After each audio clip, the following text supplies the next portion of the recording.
Thank you, Honorable Speaker. And Honorable Speaker, I wish to have my say on this matter.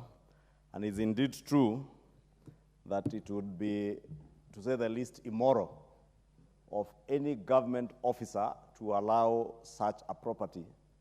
A property on Gong Road, Honorable Speaker, that's about an acre, is not worth anything less than R1 billion now. And that land is at a very prime location, if you know where that land is, where the former Uchumi supermarket was on Gong Road. And therefore, Honorable Speaker, I want to agree with the chair and the committee that the best thing that the National Treasury can do, a loan of about 160 million, is something if the National Treasury came to us here even under 223, we could easily approve. So that being shareholders, they rescue the auction of that particular property. And they can also, Honorable Speaker, get into an agreement with the bank for them to be able to sell the property jointly. Otherwise, Honorable Speaker, what will happen if you leave the bank to auction? And you know what happens with these banks, Honorable Speaker. Auctions, and I know you're an accomplished lawyer, and many lawyers are involved in these things. At least I'm not, but go ahead. I said many lawyers, and I said you are a very accomplished one, Honorable Speaker. So you know what banks do, and those who are in charge of auctioning properties in banks. And many Kenyans have suffered under the hands of auctioneers and banks. Therefore, we cannot then, as a people, collectively owning an asset, suffer when we have the means to do something about it.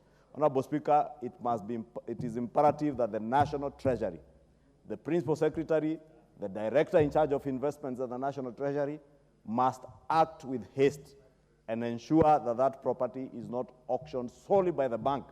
If it has to be auctioned, Honorable Speaker, some of the things, and I know the supermarket is still under receivership, but being part of the investments that the people of Kenya own through the National Treasury, the National Treasury have a duty to protect that investment. We are talking about privatization now, Honorable Speaker, and divestiture of government in certain investments that are made. This is part of the business that the National Treasury officers in charge of investments should be looking at. How do you secure the investment that we put in Uchumi as a government and as a people of Kenya by ensuring that you do not lose value in it by having it being auctioned by a bank at a throwaway price?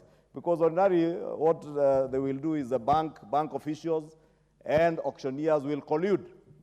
And in actual sense, in most cases, it is bank staff who end up buying properties being auctioned through collusion of their officers and auctioneers.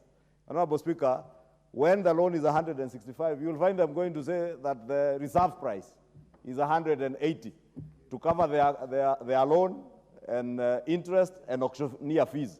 And that is what usually happens, Honorable Speaker.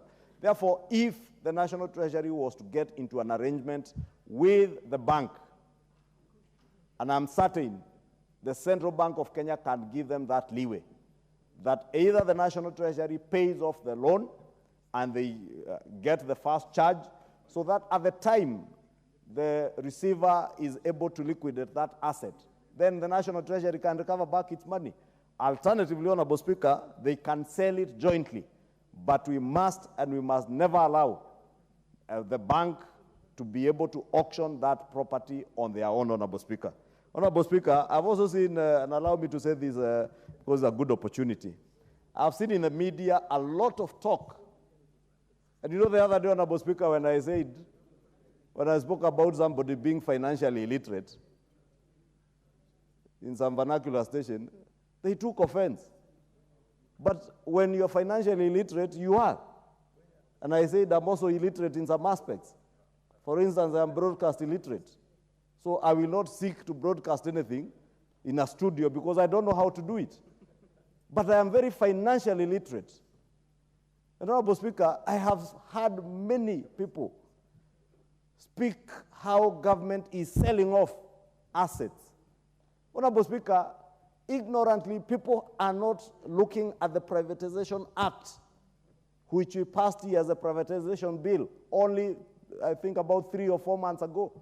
And that Privatization Act now makes it very clear how government will divest from investments it had made in the past, whether it is through initial public offering, whether it is through the identification and getting into joint ventures with strategic investors, whether it is through what would be an outright sale of some assets, Honorable Speaker. And there's a lot of propaganda out there. I have heard them saying, oh, KICC is being sold. Honorable Speaker, KICC today, 90% of the tenancy at KICC, I think, is Parliament, paying peanuts because it's a government to government. But this is a prime location in our CBD. A prime location, Honorable Speaker, if KICC was, for instance, to be leased to a hotel chain, a chain of hotels that can run, those who have the expertise and the private sector expertise to run conferencing facilities and hotels, convert the whole building into a hotel, for instance. You can imagine the amount of money government would be able to generate rather than wait for myself and yourself, Honorable Speaker, to get small corner offices there and Parliament pays peanuts, or government ministries who never pay because it's government to government. KICC, I'm certain, owes other government agencies money. They owe parking fees. I've seen City Council of Nairobi claiming parking fees from them.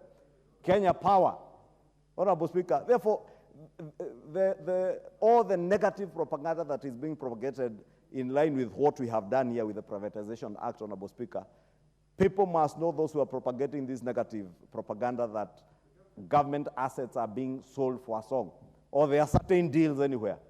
The law we passed is very clear on the process of divestiture, how you identify what assets government will divest from, how you will divest, whether it's through initial public offering, like was done with Safaricom or Kengen, Honorable Speaker, in the years gone, or whether it is through the input of a strategic investor, or whether it is leasing, like we said with the sugar companies in Western Kenya and parts of Nyanza, and elsewhere, Honorable Speaker, that you will lease, you will not sell off those assets, Honorable Speaker, so that Kenyans are able to derive value Honorable Mwinyi, what is out of order?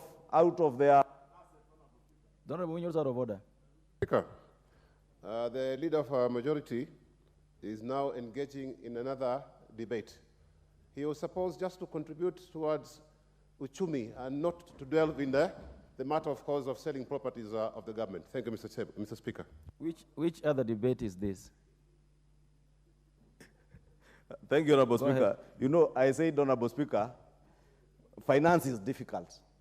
And to understand divestiture, investments, may be difficult for many people. Don't go there. So, Honorable Speaker, well, uchumi is an investment in Kenya. And Honorable Speaker, allow you to insinuate anything against Honorable Mwinyi. You are doing very well. It is a chair of finance who is insinuating things from my back. I hope the Hansard is not capturing what he's saying, because I can hear him saying certain things about finance and law, Honorable Speaker. But I was saying, it is divestiture, investments, all these things are related, and that's why I veered off, Honorable Speaker, to speak about divestiture through privatization, because uchumi, government has shareholding, substantial shareholding in uchumi, and therefore we cannot afford to lose money as people focus on all the wrong things using negative propaganda. People are focusing on KICC. We have a hotel next to us here, what is it, Intercontinental, that died with COVID. Hilton Hotel. Government has shares in all those assets. Honorable Speaker, you may need to ask yourselves, would that hotel probably be better off being utilized by Parliament than this parliamentary tower that we have built for close to 15 years now? Honorable Speaker, I beg to support, and we must be unequivocal, Honorable Speaker, that the National Treasury must act and ensure that that property is not sold for a song. Thank you, Honorable Speaker.